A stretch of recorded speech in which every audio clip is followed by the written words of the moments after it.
Hi friends, ನಮಸ್ಕಾರ. ನಾನಿವತ್ತು ನಿಮಗೆ ಒಂದು 30 ನಿಮಿಷದಲ್ಲಿ ಮಾಡೋವಂಥ ರೈಸ್ ಬಾತ್ ರೆಸಿಪಿನ ತೋರಿಸ್ಕೊಡ್ತೀನಿ. ತುಂಬ ಈಸಿಯಾಗಿ ಮಾಡ್ಬೋದು. ಅದಕ್ಕೆ ಬೇಕಾಗಿರೋಂಥದ್ದು ಒಂದು ದಪ್ಪಗಡ್ಡೆ ಈರುಳ್ಳಿ, ಕರ್ಬೇವಿನ ಸೊಪ್ಪು, ಶುಂಠಿ, ಬೆಳ್ಳುಳ್ಳಿ, ಇದಕ್ಕೆ ಚಕ್ಕೆ ಲವಂಗದ ಪೌಡರ್ ಹಾಕ್ಕೊಳ್ತಾ ಇದ್ದೀನಿ, ಖಾರದ ಪುಡಿ, ಹಾಗೆ ಸಾಂಬಾರು ಪುಡಿ.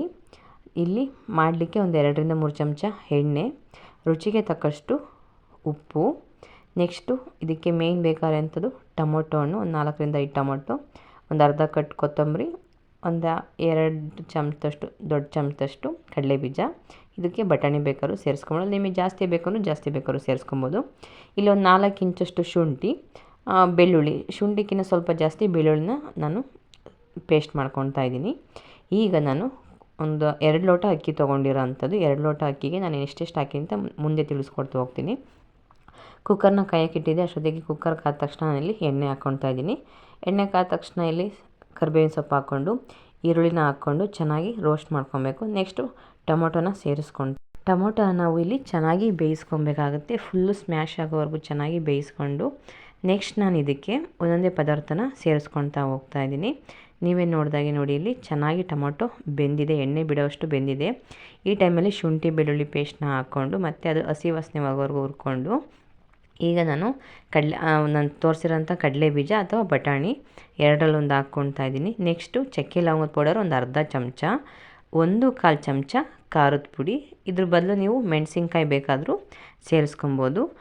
ಸಾಂಬಾರು ಪುಡಿ, ನಾವು ಮನೆಯಲ್ಲೇ ಮಾಡಿಟ್ಕೊಂಡಿರೋಂಥ ಸಾಂಬಾರು ಪುಡಿ 1/4 ಚಮಚನ ಹಾಕ್ಕೊಳ್ತಾ ಇದ್ದೀನಿ. ರುಚಿಗೆ ತಕ್ಕಷ್ಟು ಉಪ್ಪು 2 ಚಮಚ, 2 ಲೋಟ ಅಕ್ಕಿಗೆ 2 ಚಮಚ ನಾನು ಹಾಕ್ಕೊಳ್ತಾ ಇರೋಂಥದ್ದು. ಇದನ್ನೆಲ್ಲನೂ ಸಹ ಮತ್ತೆ ರೋಸ್ಟ್ ಮಾಡಿಕೊಂಡು ಈಗ ತೊಳೆದಿಟ್ಕೊಂಡಿರೋಂಥ ಅಕ್ಕಿನ ಆ ಮಸಾಲೆ ಜೊತೆ ಸೇರಿಸ್ಕೊಂಡು ಒಂದಕ್ಕೊಂದು ಚೆನ್ನಾಗಿ ಬೆರೆಯವರೆಗೂ ನಾವು ಇಲ್ಲಿ ಅಕ್ಕಿನ ಚೆನ್ನಾಗಿ ಮಸಾಲೆ ಜೊತೆ ಮಿಕ್ಸ್ ಮಾಡಬೇಕಾಗುತ್ತೆ. ಆ ಮಸಾಲೆಯಲ್ಲಿ ಇರೋಂಥ ನೀರಿನ ಅಂಶ ಎಲ್ಲ ಅಕ್ಕಿ ಎಳ್ಕೊಬೇಕು. ಅಲ್ಲಿವರೆಗೂ ನಾವು ಚೆನ್ನಾಗಿ ಮಿಕ್ಸ್ ಮಾಡಿಕೊಂಡು ನೆಕ್ಸ್ಟ್ ನಾನು ಇದಕ್ಕೆ ಒಂದು ಅರ್ಧ ಚಮಚ ತುಪ್ಪದ ಪೌಡರ್ನ ಸೇರಿಸ್ಕೊಳ್ತಾ ಇದ್ದೀನಿ. ಮನೆಯಲ್ಲೇ ನಾವು ತುಪ್ಪದ ಪೌಡರ್ ಮಾಡಿಟ್ಕೊಂಡಿರ್ತಾನೆ, ಅದ್ರ ಬದಲು ನೀವು ಅರಿಶಿನ ಪುಡಿ ಬೇಕಾದರೂ ಸೇರಿಸ್ಕೊಬೋದು. ನೆಕ್ಸ್ಟ್ ನಾನು 2:4 2 ಲೋಟಕ್ಕೆ 4 ಲೋಟ ನೀರನ್ನ ಸೇರಿಸ್ಕೊಂಡು ಚೆನ್ನಾಗಿ ಕುದಿಯೋಕ್ಕೆ ಬಿಡ್ತೀನಿ. ನಾವು ನೀರು ಹಾಕಿದ ತಕ್ಷಣ ಲಿಡ್ನ ಕ್ಲೋಸ್ ಮಾಡಬಾರ್ದು. ಚೆನ್ನಾಗಿ ಕುದಿಯೋಕ್ಕೆ ಬಿಟ್ಟು ನೋಡಿ ಎಷ್ಟು ಚೆನ್ನಾಗಿ ಕುದೀತಾ ಇದೆ. ಈ ಕುದಿಬೇಕಾದ್ರೆ ನಾನು ಹೆಚ್ಚಿಕೊಂಡಿರೋಂಥ ಕೊತ್ತಂಬರಿ ಸೊಪ್ಪನ್ನ ಸೇರಿಸ್ಕೊಂಡು ಮತ್ತೆ ಮಿಕ್ಸ್ ಮಾಡಿ ಈಗ ನಾನು ಲಿಡ್ನ ಕ್ಲೋಸ್ ಮಾಡ್ತೀನಿ. ಜಸ್ಟ್ 1-2 ವಿಷಲ್ ಹಾಕಿದ್ರೆ ಸಾಕು. ಇಲ್ಲ 1 ವಿಷಲ್ ಹಾಕಿದ್ಮೇಲೆ ಇನ್ನೊಂದು ವಿಷಲ್ ಹಾಕೋಕ್ಕೆ ಬರ್ತೈತಿ ಅಂದಾಗ ಆಫ್ ಮಾಡಿದ್ರು ತುಂಬ ಚೆನ್ನಾಗಿ ಅನ್ನ ಆಗುತ್ತೆ, ತಳ ಹಿಡಿಯಲ್ಲ, ಅಷ್ಟು ಚೆನ್ನಾಗಿ ಬರುತ್ತೆ. ನಾನು ಜಸ್ಟ್ 1 ವಿಷಲ್ಲು ಮತ್ತು ಏರ್ ಔಟ್ ಆಗೋಂಗೆ ಏರ್ ಇರೋ ಥರ ಇನ್ನೊಂದು ನೆಕ್ಸ್ಟ್ ವಿಷಲ್ ಬರುತ್ತಲ್ಲ ಆವಾಗ ಆಫ್ ಮಾಡಿಕೊಂಡೆ. ವಿಷಲ್ ಆಗಿದೆ ನೋಡಿ ಯಾವ ರೀತಿ ಬಂದಿದೆ ಅಂತ. ತುಂಬ ಅಂದರೆ ತುಂಬ ಚೆನ್ನಾಗಿ ಬಂದಿತ್ತು, ಮತ್ತು ತಳ ಹಿಡ್ದಿರಲಿಲ್ಲ, ಉದುದ್ರಾಗಿ ಬಂದಿತ್ತು. ತುಂಬ ಚೆನ್ನಾಗಿ ಬರುತ್ತೆ. ಖಂಡಿತ ಈ ರೆಸಿಪಿನ ನೀವು ಒಂದು ಸರ್ತಿ ಟ್ರೈ ಮಾಡಿ ಯಾವ ರೀತಿ ಇತ್ತು ಅಂತ ನನಗೆ ಕಮೆಂಟ್ ಮೂಲಕ ತಿಳಿಸಿ. ಈ ವಿಡಿಯೋ ನಿಮಗೆ ಇಷ್ಟ ಆದರೆ ಪ್ಲೀಸ್ ನನ್ನ ಚಾನಲ್ ಸಬ್ಸ್ಕ್ರೈಬ್ ಮಾಡ್ಕೊಳ್ಳಿ, ಸಪೋರ್ಟ್ ಮಾಡಿ, ನಿಮ್ಮ ಫ್ರೆಂಡ್ಸ್ ಆ್ಯಂಡ್ ಫ್ಯಾಮಿಲಿಗೂ ಶೇರ್ ಮಾಡಿ. ಇದೇ ಥರ ನಿಮ್ಮ ಸಪೋರ್ಟ್ ನನ್ನ ಚಾನಲ್ ಮೇಲೆ ಯಾವಾಗಲೂ ಇರಲಿ friends. Thank you so much.